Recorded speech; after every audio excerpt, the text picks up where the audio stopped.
নমস্কার বন্ধুরা, টিকিতে আমাদের সকলকে স্বাগত। আজকে আমি সম্পূর্ণ নতুন ধরনের একটা সয়াবিনের নিরামিষ রেসিপি বানাবো। তার জন্য আমি এখানে সয়াবিন নিয়েছি। তার আগে আমি একটা মসলা বানিয়ে নেব। প্রথমে কড়াতে দেব কিছু কাঁচা বাদাম, একটু নাড়িয়ে নেব। এবার দেব অল্প একটু ধনে, এটাও দিয়ে হালকা নাড়িয়ে নেব। এবার দেব গোটা জিরে, এটা আমি ভালো করে ভেজে নেব। দেখুন এটা খুব ভালো করে ভাজা হয়ে গেছে। এটা আমি এবারে ঢেলে নেব। এবারে সয়াবিনটা সিদ্ধ করার জন্য কড়াতে আমি দিয়ে দেবো অল্প একটু জল। জলটা ফোটা পর্যন্ত অপেক্ষা করব। এবার সয়াবিনটা দিয়ে দেবো, আর দেবো অল্প একটু লবণ। দেখুন সয়াবিনটা আমি খুব ভালো করে সিদ্ধ করে নিয়েছি। এটা আমি নামিয়ে নেব। দেখুন কড়াতে আমি তেল দিয়েছি, সর্ষের তেল। তেলটা গরম হয়ে গেছে। আর আমি ঠিক ছোট, ছোট টুকরো করে আলু কেটে নিয়েছি। আলুটা আমি তেলে দিয়ে খুব ভালো করে লবণ আর হলুদ দিয়ে ভেজে নেব। ওদিকে আলুটা ভাজা হোক, আমি এদিকে সয়াবিনটা খুব ভালো করে চেপে একদম জল বার করে নেব, যাতে একটুও জল না থাকে। নিয়ে আমি একটা মিক্সি নিয়েছি, মানে মিক্সির বাটি নিয়েছি, আমি এটা গ্রেট করে নেব।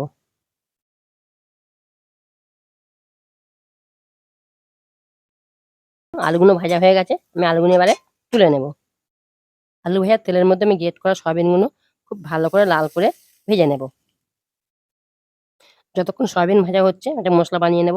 নিচে আদা কুচি আর সেই ভাজা মশলা, বাদাম, জিরে আর ধনে, এটা একসঙ্গে একটা পেস্ট বানিয়ে নেব। দেখুন এটা হালকা লাল হয়ে গেছে এবং ঝরঝরে হয়ে গেছে, এটা আমার ভাজা হয়ে গেছে। এটা আমি নামিয়ে নেব। আমি এখানে সাদা তেল সরষের তেল মিশিয়ে দিয়েছি, তেলটা গরম হয়ে আসছে। এবার দেব দুটো এলাচ, দুটো দারচিনি, দুটো লবঙ্গ, দুটো শুকনো লঙ্কা, একটু তেজপাতা, একটু গোটা জিরে। ফোড়নটা আমি খুব ভালো করে ভেজে নেব। ফোড়ন থেকে খুব ভালো গন্ধ বেরিয়েছে। এবার দিয়ে দেবো হলুদ গুঁড়ো, ঝালের জন্য লঙ্কার গুঁড়ো, এটা একটু নাড়িয়ে নেব। এবার দিয়ে দেবো আমি যে মশলাটা বেটে রেখেছিলাম, সে বাটা মশলা। এবার দেবো একটা টমেটো লম্বা করে কেটে রেখেছি, যা দিয়ে দেবো। এর উপরে দিয়ে দেবো লবণ, যাতে টমেটো আমার খুব তাড়াতাড়ি নরম হয়ে যায়।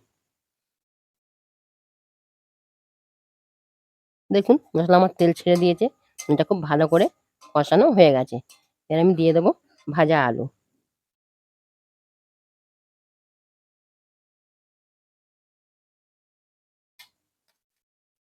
আলুটা খুব ভালো করে কষিয়ে নিয়েছি। এবার দিয়ে দেবো ভাজা সয়াবিন,